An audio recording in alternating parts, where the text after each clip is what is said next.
트랜스서핑에서는 이제 중요성을 놓아버려야 원하는 걸 쉽게 얻는다고 지난 시간에도 우리가 얘기했는데 한번 좀 더 자세히 얘기해 볼게요. 책에 있는 내용 한번 좀 읽어 주시겠어요? 네. 특별한 중요성이 부여되어 있는 대상이나 특성은 반대되는 성질을 가진 대상을 자기 쪽으로 끌어당긴다. 그런데 중요성은 잘 알려진 것처럼 비교와 대조에 의해 강화된다. 만일 어떤 것이 하나의 극성을 갖게 되면 반드시 다른 극성이 거기에 나타나야만 한다. 양극성은 불쾌한 일을 끌어당기는 자석을 만들어낸다.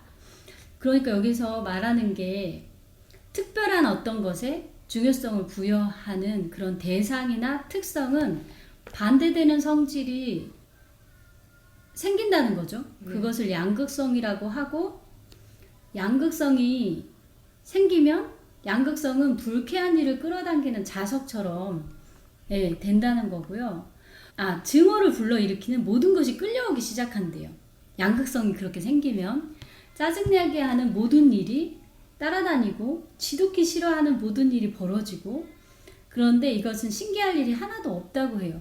이거는 그냥 법칙이래요. 네, 이거 아주 당연한 무의식의 법칙이죠. 이제 뭐 칼륨이 네. 얘기했듯이 저항하면 끈질기게 따라붙는다고. 네네. 우리가 무언가를 성경에도 나오잖아요. 네가 두려워하는 일이 그대로 나타났다.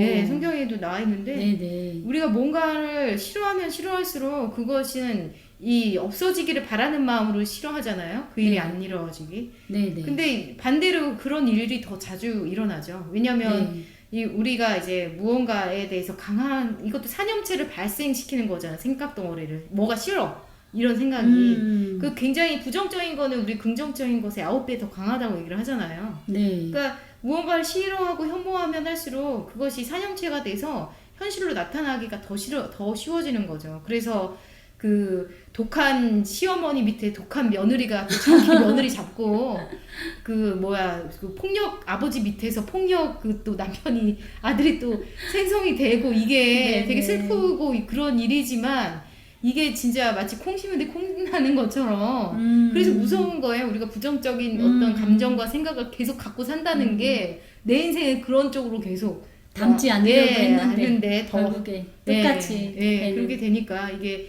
그러고서 뭐 어떤 내장자분들은 막 부정적인 생각 자체를 또 무서워하시더라고요. 이런 원리를 알려드리니까 그러다가 또 이런 현실이 암에 걸릴까봐 너무 무섭다는 거예요. 근데 암에 걸리니까 무섭다는 생각을 하니까 자기가 더 걸릴 것 같아서 더 무섭다. 그래서 이게 이제 골로 빠지는 약간 이제 좀 정리를 해드릴 필요가 있는데 양극성은 에너지 환경을 왜곡시키고 균형력의 회오리 바람을 불러일으킨대요. 그래서 현실이 되게 찌그러진 거울을 보는 것처럼 일그러진 상으로 비치는데 사람들은 어떤 원인이 균형을 깨트리는지를 이해하지 못하며 양극성을 제거하려고 하지 않고 그냥 주변 세상과 싸우려고 막 대든대요. 그래서 이제 그러면은 이렇게 됐을 때 어떻게 해야 되냐. 트랜서핑의 기본 원리만 실천하면 된대요. 그게 뭐냐면 자신은 자기 자신으로, 다른 이들은 그들 자신으로 존재하도록 놓아두라. 세상을 모든 방향으로 풀어 놓아야 한다. 꽉 쥐고 있던 손을 느슨하게 풀어 놓으라. 이렇게 얘기하거든요. 자신은 자기 자신으로, 다른 이들은 그들 자신으로 존재하도록 놓아두라. 세상을 모든 방향으로 풀어놓아야 한다. 꽉 쥐고 있던 손을 느슨하게 풀어놓으라. 이렇게 하는데요. 저는 이 말 되게 도움이 많이 됐던 것 같아요. 되게 다른 사람과의 관계로 제가 고민할 때 나는 내 자신으로 존재할 그런 권리가 있고 상대방은 상대방의 모습으로 존재할 권리가 있구나. 그러면서 이렇게 그 관계 때문에 되게 힘들었을 때 이 말을 듣고 이렇게 꽉 쥐고 있던 손을 이렇게 놓았던 적이 있거든요. 구체적인 뭐 사례가 있을까요? 구체적인 사례요? 남편이죠. 네. 맞아요. 다. 남편하고의 그 관계에서 좀 힘들었을 때 뭐 이렇게도 노력을 해보고 저렇게도 노력을 해보고 하다가 이 부분을 읽고 그래 내가 내 모습으로 존재할 권리가 있듯이 신랑이 내보기에 되게 그 모습이 이상해 보이지만 자기 모습으로 존재할 권리가 있구나 하고 내려놓을 수 있었어요. 신랑을 잠시 내려놓고. 특히 남편이 어떤 모습을 바꿔보려고 막 그 어. 노력을 하셨었어요. 어떤 모습이었냐면 뭐 여러 가지 모습이 있는데 일단 그 술을 많이 먹는 네. 모습이라든지. 그때 이제 매일 부부싸움 많이 하지 않습니까? 네, 남편의 술 그렇죠. 문제로. 그렇죠. 왜냐면 네. 저희 그 남편분이 네. 지금도 그러시는데 네. 그 하루도 안 빼놓고 네. 365일을 이렇게 맥주를 네. 마셔요. 네.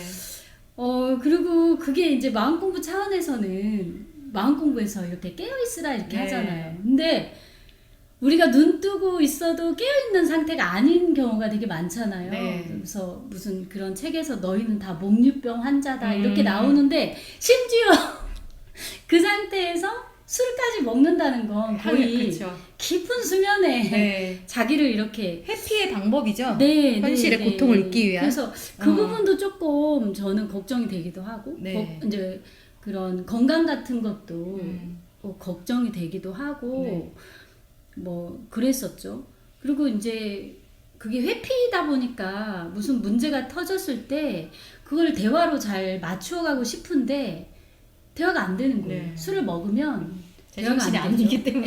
네. 그러면 이제 술을 먹은 상태에서 대화를 시도하면 네. 과잉 행동을 하는 거예요. 왜냐하면 음. 취기가 있기 때문에. 그러면서 자기 술 먹을 때 얘기하지 말라 이렇게 하는데 네. 술을 365일 먹는데 어떻게 얘기를 하나? 언제 얘기를 해야 네, 되나? 맞아요. 그러니까 그것 때문에 되게 이렇게 그 힘들었을 때가 있었죠. 네. 근데 그래.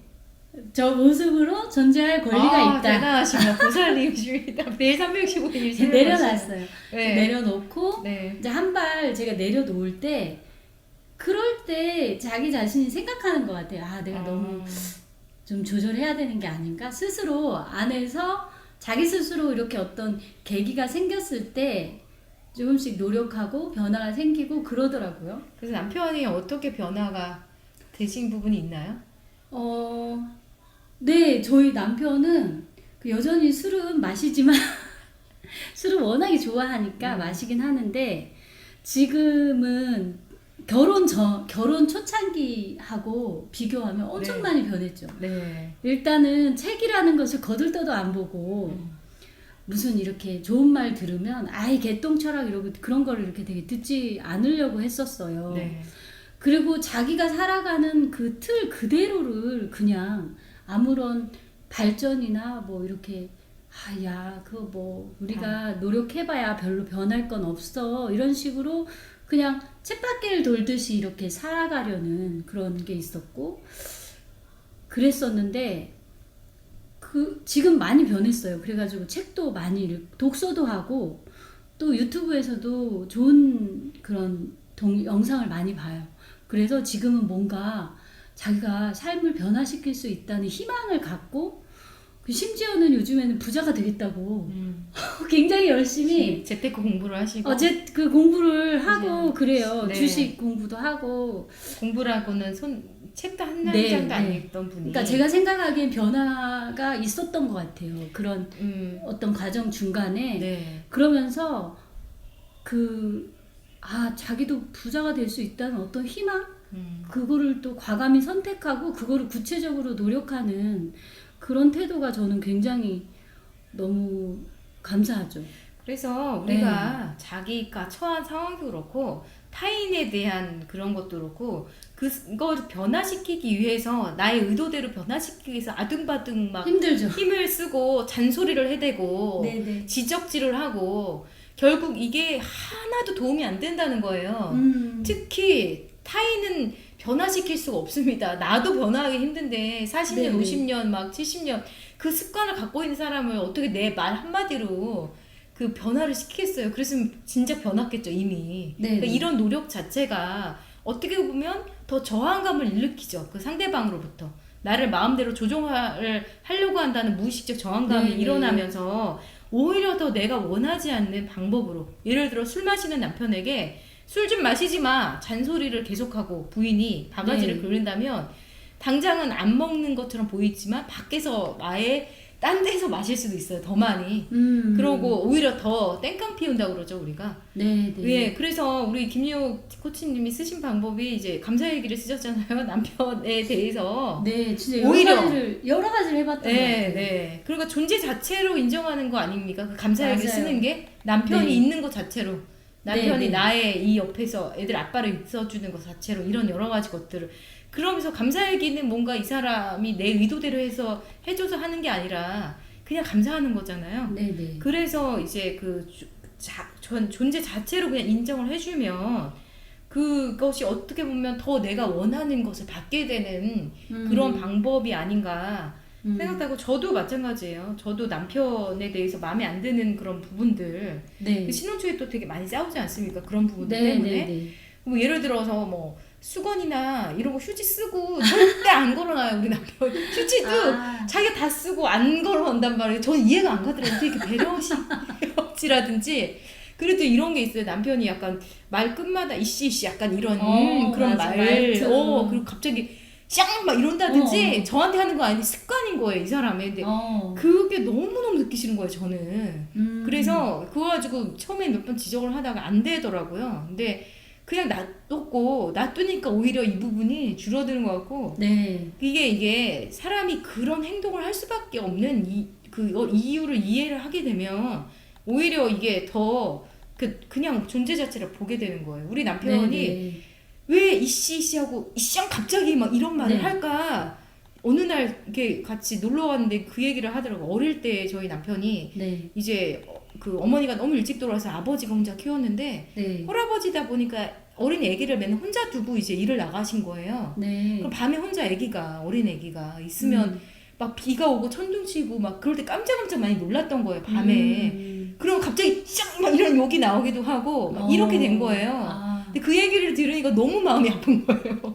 왜 우리 남편이 이 말 습관이 입에 배웠을까? 그러니까 어떻게 보면 이 사람이 이렇게 행동할 수밖에 없는 그런 게 습관이 이걸 이해를 하게 되면 오히려 연민심이 생기면서 네네. 더 이렇게 사랑으로 봐줄 수 있는 것 같아요. 그러니까 이렇게 해서 남편을 그냥 오로지 사랑과 연민으로 이렇게 바라다 보니까 저희 남편도 엄청나게 많이 변했거든요. 바뀌셨죠. 정말 많이 변했거든요. 네, 남편도. 어떻게 바뀌셨나요? 뭐 저희 남편도 책 한 글 안 읽고 한 줄만 읽어도 자던 사람이 네네. 본인이 이제 책을 막 읽으려고 같이 읽자고 하고 이게 또 굉장히 그 돈에 대한 어떤 부정적인 생각이 굉장히 많았었는데 그것에 대한 것도 같이 책을 읽고 얘기를 하면서 굉장히 많이 바뀌었어요. 네. 예, 좀 여러모로 우리 남편도 아주 많이 바뀌었다. 그래서 잔소리는 정말 백해무익하구나를 다시 그러니까 한번. 내가 네. 그거 어떤 상대방의 행동에 어떤 것을 마음에 들지 않아서 네. 그거를 바꿔야 되겠다 이렇게 네. 생각을 하면서 의도를 갖고 네. 그걸 잔소리를 하거나 막 이렇게 하는 게 아니라 네. 그냥 있는 그대로를 존중하되 그렇죠. 이제 자신의 생각을 잘 표현해주고 네. 네, 이렇게 같이 노력을 해주면 좋겠다 이렇게 했을 때 네. 상대방도 이렇게 같이 변화를 하는 그런 거죠. 그렇죠. 그래서 일단은 이 사람이 상대방이 나의 의도대로 변했으면 좋겠다라는 생각 자체를 놓아버리는 게 굉장히 중요한 것 같아요. 일단은 어떤 우리가 노력을 그래 잔소리 하지 말고 그럼 칭찬해줘 해야지. 근데 엄마들도 그렇잖아. 애들 칭찬해주는 게 마음속에서는 얘가 우리 뭐 한별이 뭐 정말 그 100점 맞고 너무 잘했어. 엄마는 네가 너무 잘했어. 근데 이 의도 속에 네가 계속 100점을 맞았으면 좋겠다. 라는 의도로 조정을 하려는 의도로 하면 네, 이것도 무의식에서 다 알아차거든요. 그렇죠. 그렇기 때문에 별 좋은 건 아니에요. 그래서 네. 저분은 뭐 아들러도 얘기했지만 칭찬보다는 감사를 해라고 얘기를 하셨거든요. 아들러도. 그 감사는 존재에 대한 감사인 거죠. 우리 딸이 한별이가 내 딸인 것 자체로 그냥 감사하고 남편이 내 남편인 것 자체로 감사하고 그랬을 때 여기서 그 의도를 바꾸려는 의도가 저절로 놓아지지 않을까 이런 생각이 들어요. 네, 근데 사람들이 그럴 것 네. 같아요. 이렇게 의도를 놓고 존재 자체로 이렇게 존중하는 것까지는 하는데 네. 그래도 서로 이렇게 상호작용이 일어나면서 이렇게 그런 거 있잖아요. 변화를 서로 성장하고 변화가 어떻게 그 다음은 네. 어떻게 해야 되나? 그 그 다음은 어떻게 해야 되나? 왜 그 부부들이 제가 이렇게 보면은 변하지 않아.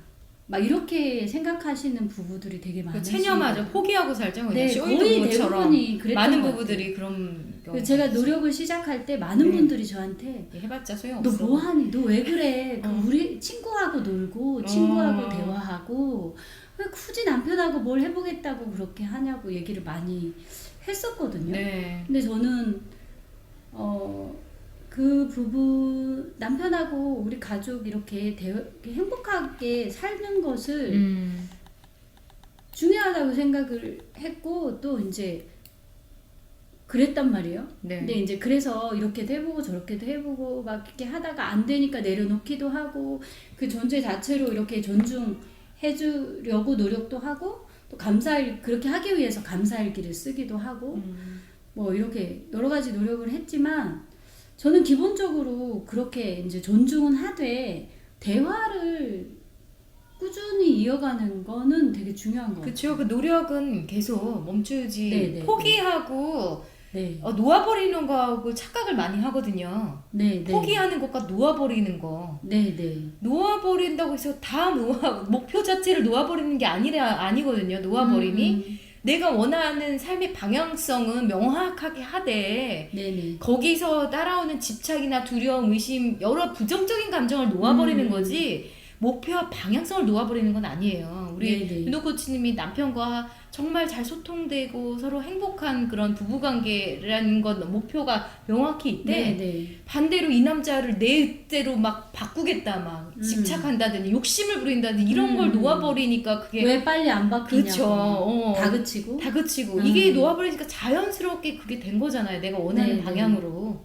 그래서 그것에 놓아버림과 포기는 다르다는 거를 네네. 명확히 좀 다시 한번 정리가 됐으면 좋겠어요. 오히려 내 안에 있는 그런 네. 초조함이나 그런 그 욕망이나 뭐 네. 불안함 뭐 아니면 그런 걸 내려놓고 그런 건 끊임없이 내려놓고 네. 상대방이 상대방 그대로 존재하도록 존중하고 그러면서도 이렇게 대화를 하는 거는 멈추지 않았던 것 같아요. 네. 같이 서로 원하는 게 뭔지 어떻게 뭐 힘든 게 뭔지 어떻게 우리가 나아갔으면 좋겠는지 네. 이런 거는 꾸준히 물론 남편들하고 대화하는 거 쉽지 않죠. 그쵸. 얘기 안 하려고 그러죠. 그쵸. 네. 자기야 우리 얘기 좀 하자. 제일 무서워하죠. 제일 무서워하는 것처럼. 딴청하죠. 딴청. 네. 힘들었어요. 대화가 되는 거.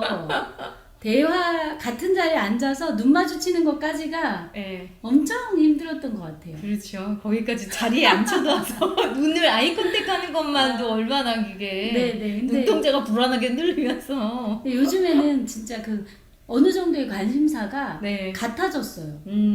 그 저희 남편도 삶을 그렇게 그냥 이렇게 생존을 막 위해서 네. 버티는 수준으로 산다기보다 뭔가 희망을 갖고 목표를 갖고 뭔가 이렇게 했을 때 그렇게 바뀌니까 저하고의 얘기가 되게 잘 되거든요. 그러니까 막 옛날에는 진짜 눈 마주치는 거가 너무 힘들었는데 거기까지가 너무 힘들었는데 지금은 그런 거기까지 아무런 에너지가 안 드는 것 같아요. 그냥 먼저 자연스럽게 얘기를 하고. 네. 그래서 여기서 좀 이제 중요성을 놓아버리는 거 얘기로 다시 돌아와서 또 지금 생각난 게요. 내가 지금 중요성을 놓아버렸는지 안 놓아버렸는지 알 수 있는 굉장히 중요한 핵심 포인트가 있어요.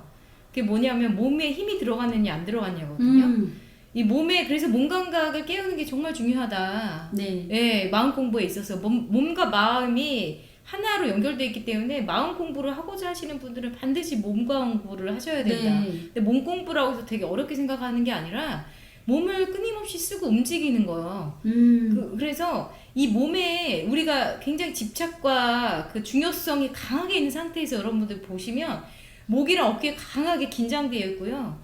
막 머리도 아프고 몸이 일단 무거워요. 가벼운 느낌이 안 들거든요. 네. 한마디로 이완된 느낌이 안 들어요. 그래서 네. 중요성을 내가 놓아버리는 게 필요하다고 생각하시고 내가 중요성을 놓아버렸는지를 확인하시려면 몸에 힘이 들어있는지 안 들어있는지 확인을 하시면 돼요. 네. 그래서 그러면 중요성을 놓아버리기 위해서 몸에 힘을 빼야 된다고 말씀드렸잖아요. 네네. 그래서 몸에 힘을 빼기 위한 것들을 시도를 하시는 거예요. 아까 얘기하신 산책도 좋고요. 네. 그 다음에 사우나, 저는 이제 샤워 같은 걸 많이 하거든요. 사우나를. 네. 그 다음에 아니면 뭐 요가를 하신다든지, 뭐 잠을 잔다든지. 네. 예. 그래서 환기를 시키는 게 되게 중요하다. 몸에 힘을 빼는 게 중요성을 놓아버리는 거하고 직결된다. 제가 네. 요즘에 수영을 배우거든요. 네. 와, 진짜 정확하게 나타나는 것 같아요. 그게. 그래서 저는 원래 제가 몸에 힘을 많이 주고 있다는 걸 알아요. 왜냐면 네. 소심한 A형이기 때문에 어. 너무 머릿속에 생각이 많고 너무 남들의 눈치를 많이 보고 막 그렇게 살았기 때문에 제가 네. 그 몸속에 힘이 많이 들어가 있다는 걸 아는데 와, 수영을 하니까 몸에 힘이 안 빠지는 거예요. 원래도 물에 안 뜨는데 그러면? 네, 원래도 네. 물을 무서워했고 네. 그 물에 익숙치가 않아요. 음. 그러니까 지금 그 수영을 하면서 와, 내 몸에 진짜 너무 많은 힘이 들어가 있구나. 네. 그래서 수영 배우는 거 되게 좋아요. 정말 그것도 몸에 물에 힘을 뜨는데 빼는데. 한참 걸렸어요. 근데 진짜 이러면서 굉장히 또 큰 자각을 하셨을 거야. 내가 엄청 몸에 힘이 들어있구나. 그래서 이번 기회에 몸속에 진짜 이렇게 몸속까지 스트레칭 한다는 기분으로 좀 몸을 잘 풀어나가야 봐야 되겠다 이런 생각을 했는데 네. 수영도 몸에 힘을 빼기에 정말 되게 좋은 좋은 방법이더라고요. 네, 있습니다. 네, 그래서 네. 여기 이제 책으로 다시 돌아가서 책을 좀 더 읽고 마무리를 하자면 네. 책에서 억압하고 저항하는 것은 아무짝에도 쓸모가 네, 없대요. 맞습니다. 그래서 트랜서핑의 법칙에 따라서 상황에 대한 자신의 태도를 의식적으로 바꾸어야 한대요. 그래서 예컨대 하다못해 잠시만이라도 뭐 층간소음 이런 거 많이 문제가 많이 네. 생기잖아요.